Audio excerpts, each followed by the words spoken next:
Every day, our minds speak to us softly, constantly, and often cruelly. I can't do this. I'm not good enough. I always mess things up.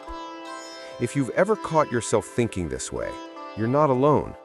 Studies show that most people experience thousands of negative thoughts a day, and for many, those thoughts quietly dictate how they feel, act, and live.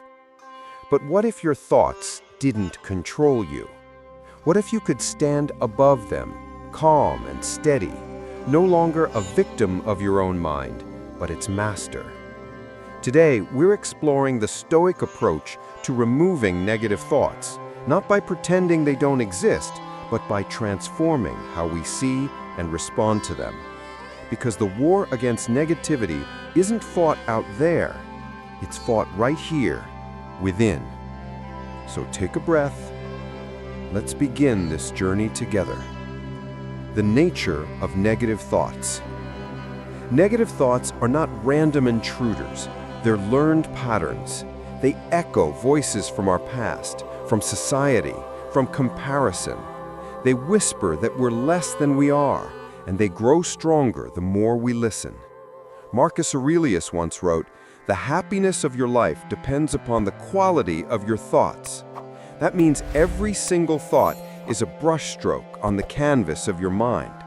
When those strokes are dark, angry, or fearful, your whole world begins to take their shape. But Stoicism reminds us of a critical truth.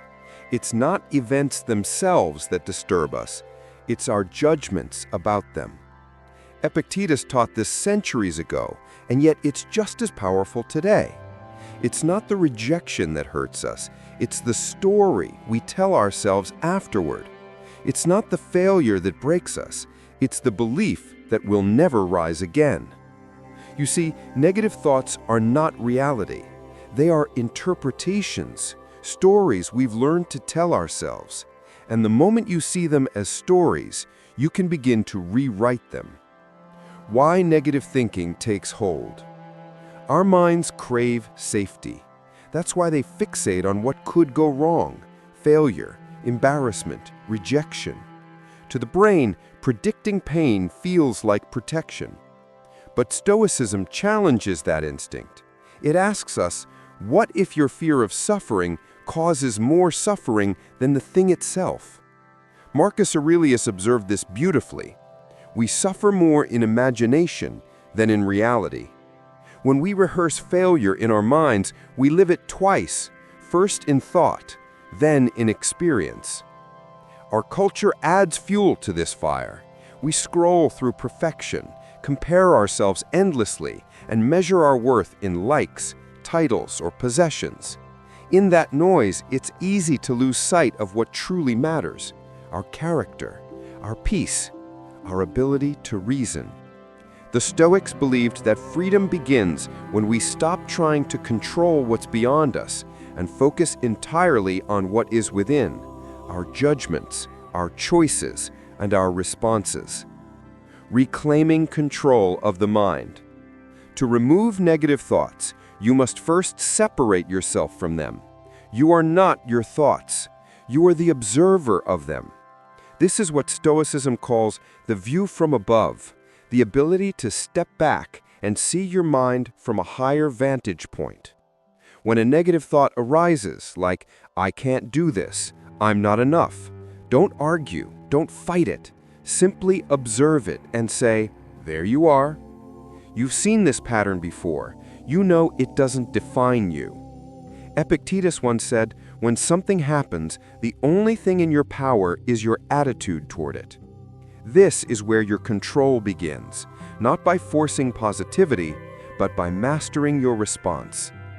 The Stoics practiced this daily. They examined their thoughts every morning and every night, asking, "Is this thought useful? Does it serve my growth? Does it align with reason and virtue?" This kind of mental discipline transforms the mind into a fortress, strong, calm, and unshakable. Transforming negative thoughts through reason. Negative thoughts thrive in emotion and chaos. They lose power in the light of reason. So when your mind starts spinning with fear or doubt, question it. Ask, is this thought absolutely true? What evidence do I have for it? What would a wise person think right now?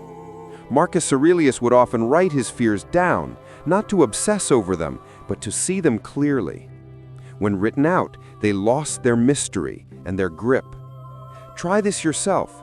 When negativity strikes, put it on paper.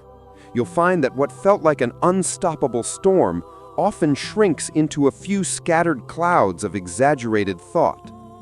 The Stoic way isn't to force happiness, it's to remove illusion. When you strip away distortion, what remains is clarity, and clarity is peace. The discipline of the present moment. Negative thoughts often live in two places, the past and the future. Regret, anxiety, shame, worry, all things that do not exist right now. The Stoics taught that peace lives only in the present. You cannot control yesterday. You cannot predict tomorrow, but you can act wisely today. Marcus Aurelius said, "Do every act of your life as if it were your last." That's not about despair. It's about presence. When you're fully present, there's no room for the ghosts of your mind to take control. Every time you bring your attention back to now, to your breath, your action, your purpose, you're reclaiming your power from negativity. Building a Stoic mindset. To remove negative thoughts, you must replace them with disciplined thought. The Stoics built their minds like athletes build their bodies, through repetition, reflection, and daily exercise. Here are a few simple practices. Morning reflection. Start your day by asking, what kind of person do I want to be today? Focus not on outcomes, but on virtues, wisdom, courage, self-control, justice. Evening review. Before sleep, examine your thoughts and actions. Where did you let negativity win? Where did you rise above it? Each night, learn without judgment, without self-hate. Voluntary discomfort. The Stoics practiced moments of hardship, fasting, cold showers, silence, not to suffer, but to prove they could endure. It teaches the mind you are stronger than your thoughts. These disciplines are how you rewire your mind, not in theory, but in daily life. Surround yourself with positivity. As Seneca warned, associate with those who will make a better man of you. Your environment shapes your thoughts more than you think. Limit the voices that drag you down, the news that feeds fear, the people who thrive on complaint.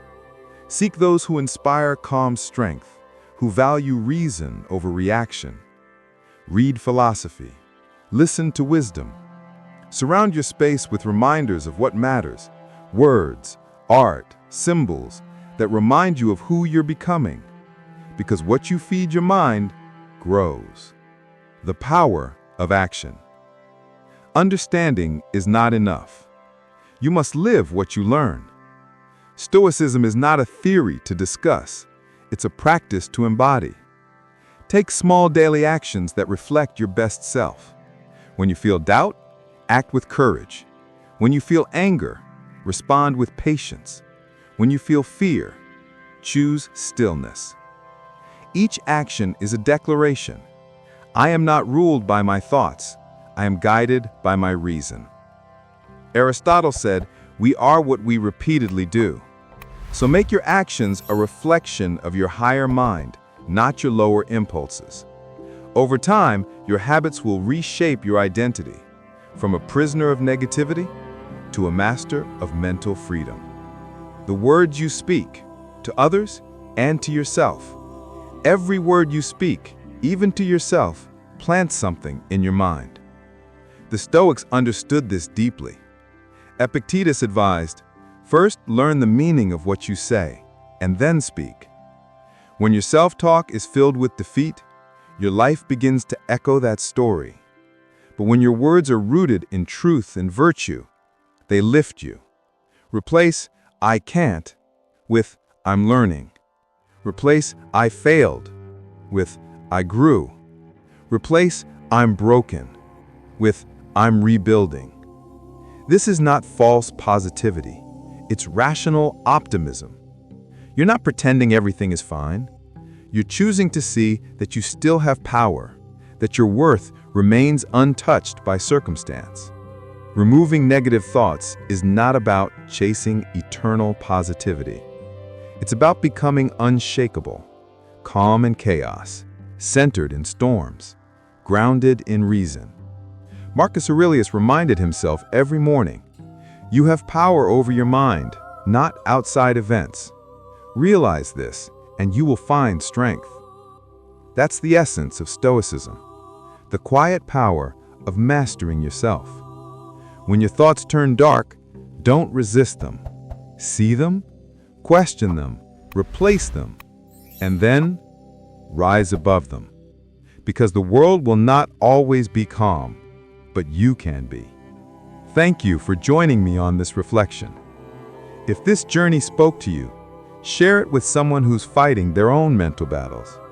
And if you seek more stoic wisdom and strength for your mind, subscribe and continue walking this path with us.